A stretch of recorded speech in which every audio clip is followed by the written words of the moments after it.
Xi Jinping's purges have become so successful that China is now building new detention centers. The Chinese Communist Party hacked into the US Treasury, and Marvel Rivals is censoring language related to Taiwan and Winnie the Pooh. Isn't it great when one man has so much power that they censor video games just because he can't take a joke? That and more on this week's China News Headlines. Welcome to China Uncensored, I'm Chris Chappell. This episode is sponsored by Surfshark. Whenever you go online, you really ought to be using a VPN, like Surfshark, to cover your tracks and protect your identity. I'll tell you more in a bit. China is building new detention centers to accommodate Xi Jinping's widening corruption purge, because this is the closest the CCP will come to offering its citizens affordable housing. A CNN investigation found over 200 nationwide detention facilities either being built or expanded, which really, for anyone who's been paying attention, isn't all that surprising. What would be surprising is if this new construction managed to last more than 5 years. For decades, the CCDI, China's Central Commission for Discipline Inspection, ran a secret, extra-legal detention system for interrogating party members for corruption or other suspected violations. For months at a time, and without visit from families or access to legal counsel, officials vanished without a trace, usually into hotels, party compounds, or other discreet locations, in a practice called shuanggui, which means double designation. The term is a nod to the Chinese Communist Party's ability to summon suspects at a designated time and place. Imagine never knowing if you're heading to an appointment for a meeting or being black-bagged. In 2018, after massive outrage over torture, forced confessions, and abuse, Xi scrapped the controversial practice and replaced it with a similar one, with the veneer of legality, and called it liuzhi, or retention in custody, under the new government agency, the National Supervisory Commission, because the legality of it was obviously what made people upset. Oh good, now that it's on the up and up, continue torturing away. Since Xi came to power, he's launched a massive anti-corruption crackdown, which has impacted Chinese entrepreneurs, party comrades, and military officials alike, as well as more recently, non-party members. Hence all the new expanded compounds. This is a way for Xi to consolidate total control over the party and sideline or disappear anyone he sees as a threat. The US Treasury says Chinese hackers have stolen unclassified documents in what they're calling a major incident. Truly, it is baffling how China can keep launching cyberattack after cyberattack, and the offices of the US government still aren't prepared. This would be like someone building a sandcastle at low tide, then at high tide screaming, "How can this keep happening?" The hack came through Beyond Trust, a third-party cybersecurity service provider. Beyond Trust alerted the US Treasury Department, which says it's working with the FBI and CISA, the US Cybersecurity and Infrastructure Agency, to assess the impact of the hack. One threat researcher at the cybersecurity company SentinelOne said the incident fits a well-documented pattern of operations by PRC-linked groups, with a particular focus on abusing trusted third-party services, a method that has become increasingly prominent in recent years. A well-documented pattern, huh? Well then I guess there's no way to predict or anticipate how this will happen again. And of course, China has denied carrying out any such attack, saying that Beijing firmly opposes the US's smear attacks against China with the news, and claiming they have always opposed all forms of hacker attacks. I guess those talks Janet Yellen held with the CCP officials turned out to be about as useful as we predicted. Maybe they're trying to hack the US Treasury because of China's own economic problems. Civil service jobs in China were known as iron rice bowls. A job in the civil service comes not just with a boost to one's personal image, thanks to the party, but also such perks as a lifetime of job security and subsidized housing. Not the usual subsidized housing the CCP loves throwing people in. That's why Chinese youth are flocking to these jobs. A record 3.4 million young Chinese took the civil service exam in 2024, a surge of 400,000 compared to 2023, and more than triple the number in 2014. Although individuals can be dismissed for disciplinary violations, layoffs are rare, which has earned the civil service the moniker of Iron Rice Bowl. But that Iron Rice Bowl may not quite be so ironclad these days, as due to the ongoing fiscal crisis that is the Chinese Communist Party, local governments are struggling to pay wages. I guess the iron in those rice bowls are about as sturdy as the steel in Chinese construction.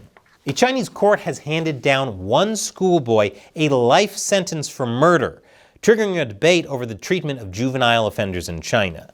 3 13-year-olds were tried for bullying a classmate surnamed Wang over a long period and then killing him this past March in an abandoned greenhouse with a shovel before burying him. Because why bring a separate murder weapon when the shovel can do double duty? According to the BBC, after killing him and burying him, one suspect, surnamed Zhang, used Wang's phone to transfer money from his WeChat account to himself, and another suspect, surnamed Li. Then he took out the SIM card and ordered the third suspect, surnamed Ma, to destroy it. The crime was called especially cruel by the court. Zhang was handed a life imprisonment, while Li was sentenced to 12 years in prison, and Ma escaped with a sentence of special educational correction in line with the law. Although considering what educational correction means in the Chinese context, I'm not sure Ma was the lucky one. Some netizens call the sentencing too lenient, calling for the death penalty for Zhang and a longer prison term for Li. One Weibo user wrote, "The one that only got 12 years will be a young man when he's released. Hope he doesn't take revenge on society when he's out." But this has reignited conversation about left behind children. Basically, children who get left behind at home, usually with grandparents, while their parents move to the cities to find work. Apparently, the state can't raise children as well as their parents. Imagine that. And after the break, the Avengers can face any threat except for China. They caved to China. Welcome back. And yet another story about China's growing control over the video game industry. Marvel Rivals is censoring China-related topics in the in-game chat. The game was developed by the Chinese studio NetEase Games. And fellow YouTube gamer Asmongold found out for himself just how far the censorship goes. You know what I also heard? I heard that you can't say free Taiwan or free Hong Kong in Marvel Rivals. Now, you guys know what I always say. Trust but verify. I'm gonna log in, I'm gonna check it right now. Okay, testing. This is me. Free?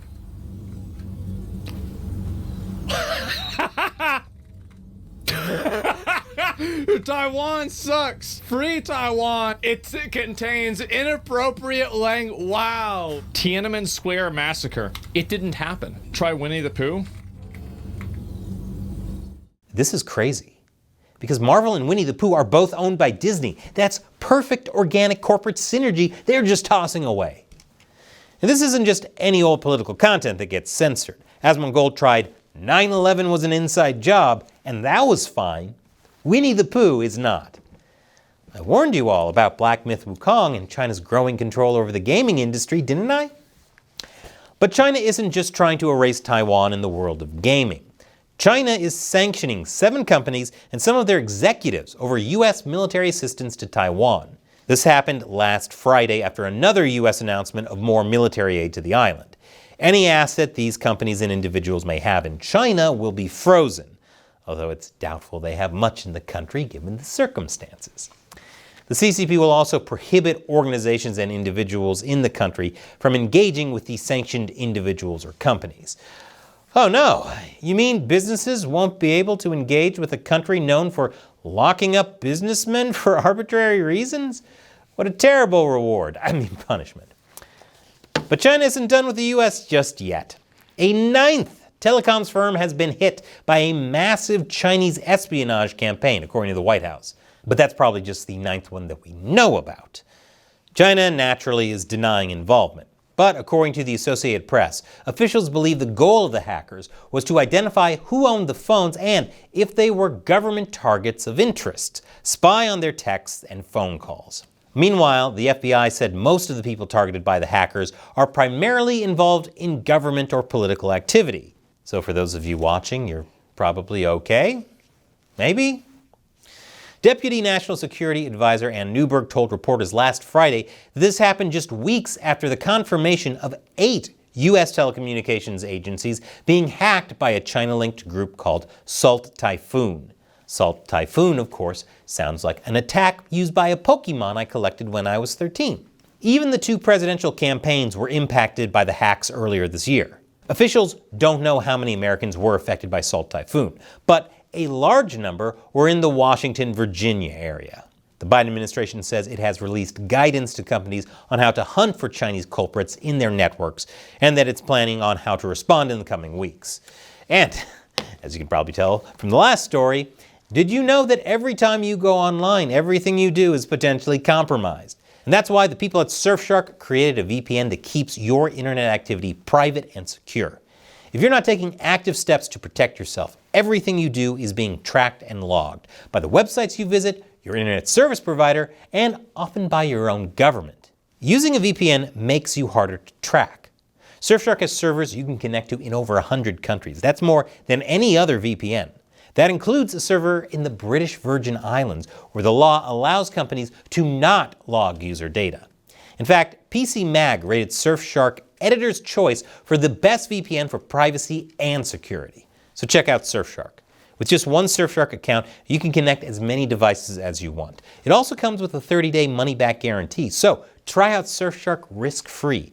Go to surfshark.com/uncensored to get up to 4 months extra. That's surfshark.com/uncensored. The link is in the description below. And have you ever wondered what's up with college professors and whips? Yes? Me too. Check out the latest episode of my show Deep Thoughts While Gaming about what Indiana Jones teaches us about the life of your average college professor. Once again, I'm Chris Chappell. See you next time.